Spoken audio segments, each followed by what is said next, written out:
Welcome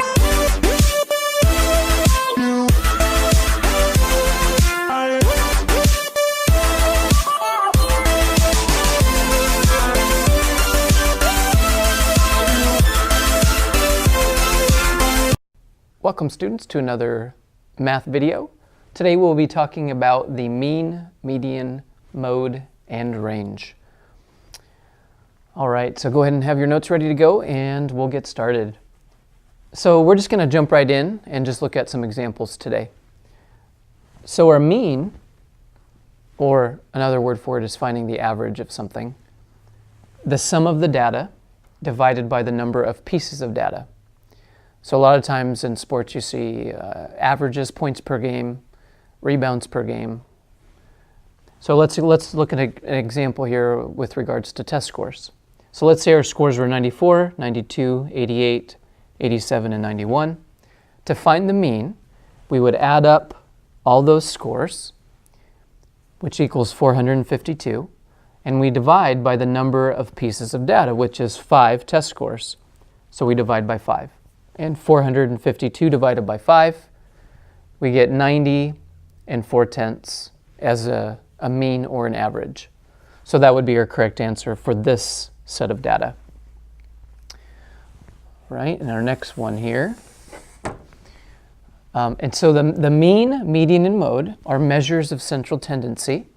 So they describe the center of the data, and they are slightly different. The median is the middle number of the ordered data. And I think the biggest challenge is remembering to put the data in order from least to greatest. So if this was my data, and let's say these numbers were out of order, I would arrange them in order from least to greatest. So 2, 3, 5, 8, and 10. And in this case, 5 is the middle. So that would be my median of this data. Now if I had another number, and let's say I had a middle in between two numbers, what I would do is add those two numbers together and divide by 2, and that would be my median. So that would be another example.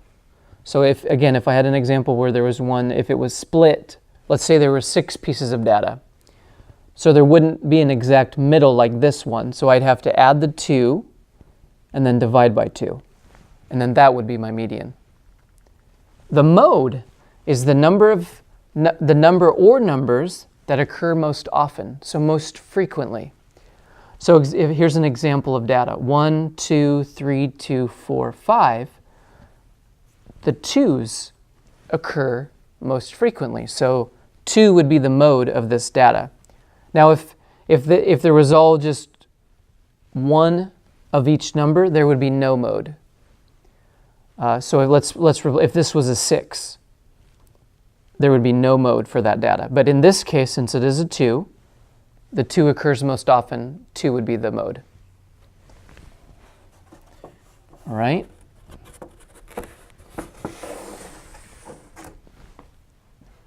Now range, the range is not a measure of central tendency. It's just talking about the difference between the greatest value and the least value. So if we look at temperatures, so again, we're just analyzing data here. 64.4 degrees, 71.2 degrees, 55.8 degrees, and 58.2 degrees. I'm looking for, when I find the range of something, you can almost think of range as like mountain ranges. You know, you got big ones, you got small ones. We're looking for the greatest, the biggest, compared to the smallest. So 71.2 is my highest or largest range or number.